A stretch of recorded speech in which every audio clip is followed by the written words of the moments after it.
Okay.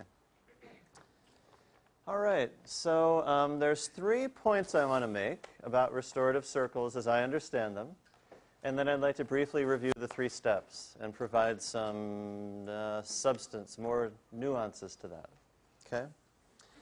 So point number 1 about restorative circles, as I understand them, is they are not a place to resolve conflict. They are a place to experience conflict.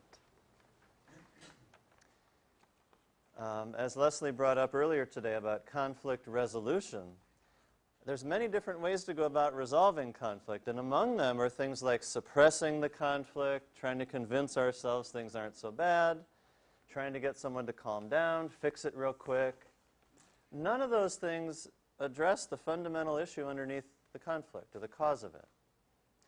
So in restorative circles, we believe that creating a dedicated space, an intentional space, to come together to actually have the conflict, not resolve it, not get it over with, but to have it fully in a productive space, in an intentional, a constructive environment, that's what we're after, and we trust what will come out of that. Okay? The second point, I want to talk about confidentiality, because this is something that comes up very commonly in circles, in nonviolent communication, lots of places. So what I remember hearing Dominic say, and I'm quite in alignment with it actually, is that rather than creating a space that has confidentiality, we actually want something that's not confidential. We actually want the opposite of it. And the reason is because this is a community process.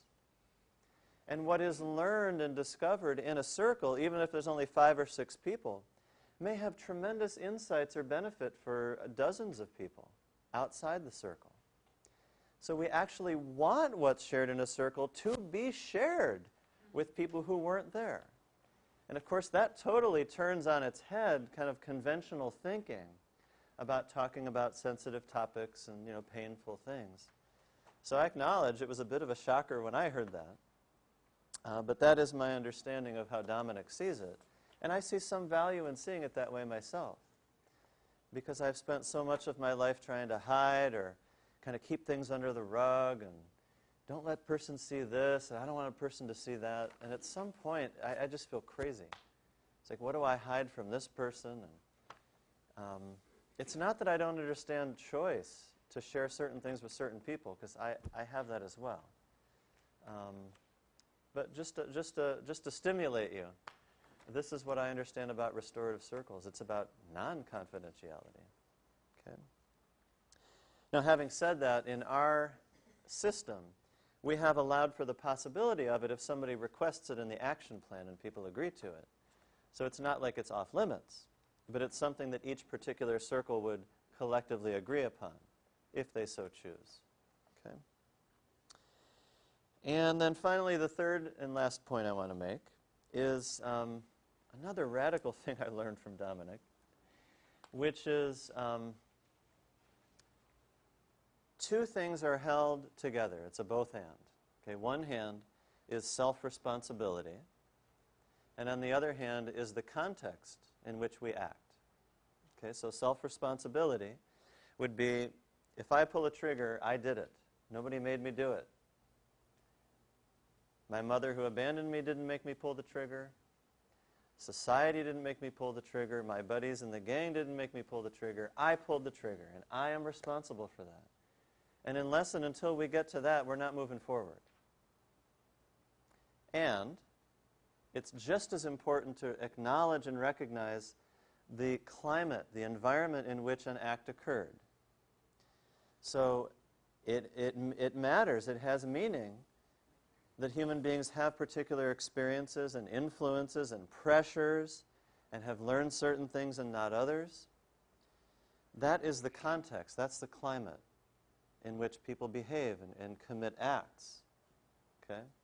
So if we fail to look at the context, we are missing the boat, because people do things based on their reality, based on their understanding of the world, and doing the best they can in the moment to try to get their needs met. So it's important that we have both. One without the other, the whole bottom falls out. Because if you go too far to this extreme, you say, oh, it was just society. We can't blame someone for killing somebody. That's how they were raised. No, that doesn't work. But equally, if we go so far on the other side, no, self-responsibility, you did it, it's yours. That doesn't quite feel whole either. So Dominic encourages us to hold both of these things equally, together. They both matter in the context of restoration, to have that understanding. Okay? And I guess I do want to pause before I review the 3 steps. Is there anything that any of you would like to add to what I've said? I'm not sure it's going to comment on this self-response. No. I'm going to talk a little louder then. Okay. So that second question about self-responsibility, for me, is having myself turn into myself and see what responsibility I have within my community.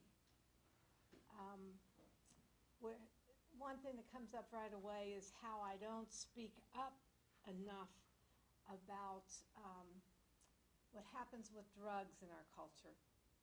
That the poor get sent to jail, and the people making the money off of them go free. And what's my responsibility in that when there's a person that's been arrested for stealing because they have been addicted to cocaine since they were 12 years old? So that's the other part of self-responsibility for me. Yeah. And what role have I had, passive or directly, in helping to create that overall system? Yes. Maybe I haven't done anything directly, but maybe it's through my absence of participating that I have been part of creating that system. Exactly. Okay. Could you say again, personal responsibility to both hands? Yeah, self-responsibility on the one hand, and understanding the context in which the act occurred on the other hand. And both hands are connected to my body, so we want to hold both. Yeah, okay. All right, so with that in mind, I would just like to review my understanding of the 3 stages of restorative circles. And there was actually a question up there. Please state the intention for each of the phases. Okay? So I'll do my best to do that. Okay.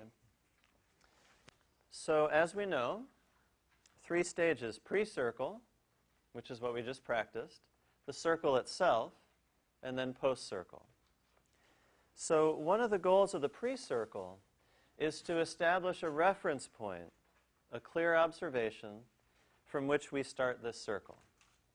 Okay, so those of you who have practiced compassionate communication, the difference between observation and evaluation, we want to wipe the story away and just start with a clear act that actually happened that we'd all agree upon, because that's our doorway into the circle. Now, it's not the only doorway. There could be a number of acts that happen, or non-acts, or what have you. But we're choosing this one because it's an anchor. We need a starting point, a place to start. Okay, that's very helpful. The other thing I would say about pre-circles is I've found in our practice, just in a few months with circles, is doing the pre-circle, even if the circle never happens, is actually rather valuable. Some of you might have noticed that just from the little bit that we did, it's actually quite helpful to talk about and be heard by somebody and just be received. So even if the circle doesn't happen, that could have value. Okay, now, obviously, it's also to prepare people to enter the circle at a, how shall I say it, more prepared, more developed, more kind of, they have, more connected. Yeah, they have more inner clarity, and they're more clear about what they want to bring and how they are. And so that process is very helpful. If you just started with the circle, it would be starting from scratch, and the person would not necessarily have done any self-reflection yet. So even the time in between the pre-circle and the circle allows that person to do further self-reflection, so that when they enter the circle, perhaps they've had more insight or more connection. Okay? So let's talk about the circle for a minute. Okay, so the circle is, in some ways, the main event. Okay? And then we have the 3 phases of the circle, the first one being mutual understanding. Is that what we call it? Yeah, mutual comprehension is what Dominic says. It's important that everyone has a sense that they are heard before moving on to the second stage, which is self-responsibility, which is very important. Just understanding and hearing each other is not enough. That's often a pitfall we find in our work in compassionate communication. Empathy, empathy, empathy. Great, we're done. Let's go home. Maybe not. Maybe not. There's a time and a place to look, once you've been heard and you receive the empathy, to actually look at your own role in the conflict. Active or passive. We all have a role in the conflict if we are in a conflict. So it's a chance for us to really own what might I have done or not done that has contributed to the current state of affairs. And that's an empowering thing.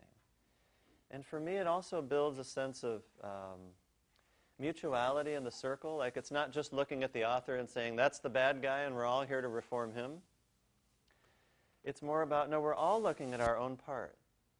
It builds in a sense of equality, inclusion. Okay?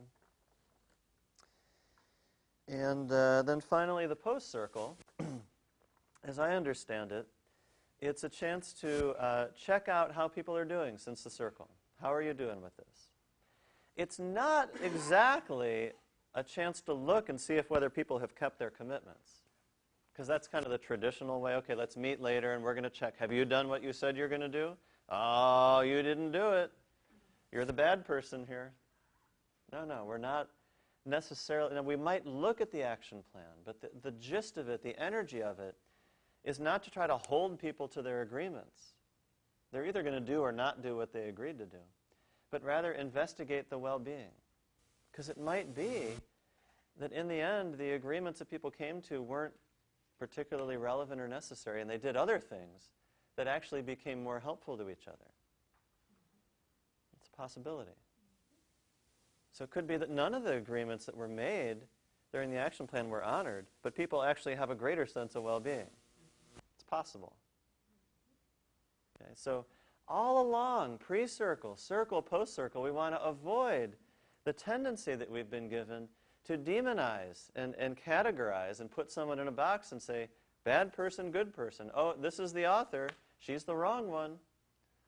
This whole circle is about getting restoration for me, about the badness and wrongness of what she did. No, we're trying to avoid that because that doesn't create restoration in the way that we're trying to create. We want to move beyond labels, images, and just all show up as human beings.